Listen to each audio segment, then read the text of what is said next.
900 ఏళ్ళు బ్రతికి కుమారులను కుమార్తెలను కనెను. ఎరేదు దినముల నీవు 962 ఏళ్ళు అప్పుడు అతను మృతి పొందాడు.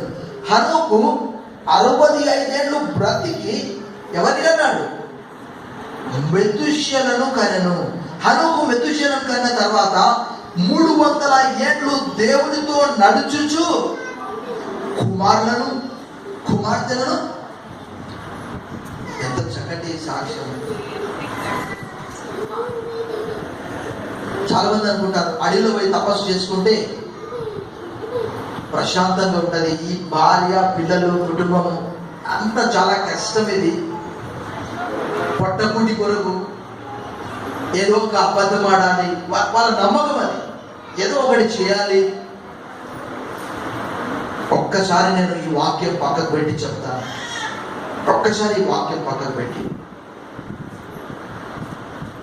దేవుడు ఇశ్రాయేలుకి అరణ్యంలో 40 సంవత్సరాలు మన్నాతో పోషించాడు.